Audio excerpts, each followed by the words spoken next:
The following clip is from a Quran chapter analysis video I made that is a part of my broader, in-depth Studying the Study Quran playlist. Whether you are a Christian, Jew, Muslim, atheist, etc., I believe you will learn a lot about Islam and religion in general from watching this series. So please feel free to check out the full playlist by clicking on the end screen or the link in the description for it.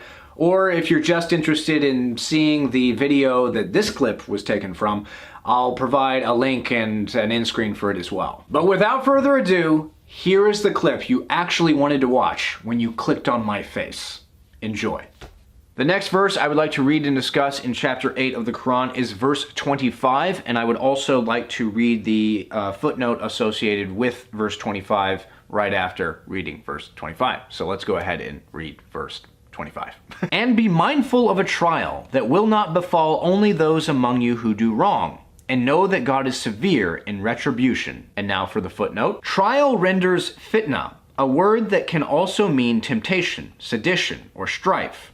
Many interpret the verse as pertaining specifically to those participants in the Battle of Badr, who later came to fight each other on the Battle of the Camel, i.e., the initial battle of the First Civil War during the Caliphate of Ali. One companion is quoted as having referenced this verse in the context of that battle.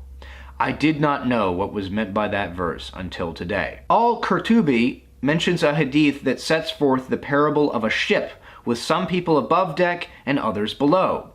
If, rather than ask those above for water, those riding below punctured a hole in the hull to get water themselves, the whole ship would sink. This means that doing wrong and allowing wrong to be done can have an effect that spreads to those who had no role in it, since human beings often have no choice but to be affected by the actions and states of others with whom they exist in community. The reason verse 25 and the associated footnote with it resonate with me is that I work a job. Right now I'm working as a door-to-door solicitor type guy. And it's a very difficult job, but part of the reason it is so difficult is my boss, who is a very nice guy, is also a very scatterbrained individual who forgets to do things that he said he's going to do.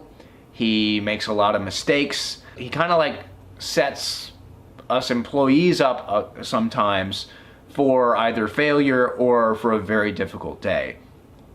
Basically what I'm getting at is everyone has to deal with his scatterbrained mentality, and we just have to put up with it, and lots of our performance is hindered by his kind of inability to do the right thing when he says he's going to do the right thing with respect to our operations. And so I don't know, this verse and that footnote remind me of him in my job, and that it is my boss is kind of like a person who's puncturing a hole in the bottom of a ship, and everyone else on the ship who had nothing to do with the puncturing of that hole is having to deal with the floodwaters that he let in. Verse 25 and that, that parable of the ship, it's just really interesting on its own. And I think if you were to look at it at a macro level, you look at the United States, a lot of good people have to deal with the harm done by others because, well, it's no secret that the United States has become a much more immoral country over the years. And as that has occurred, there have been more and more problems with crime, murder, all sorts of different things. And I think that is because so many Americans are poking holes in the bottom of the ship that is America, and everyone else who is on the lower deck and the upper deck of the ship is having to deal with the chaos of the floodwaters coming in.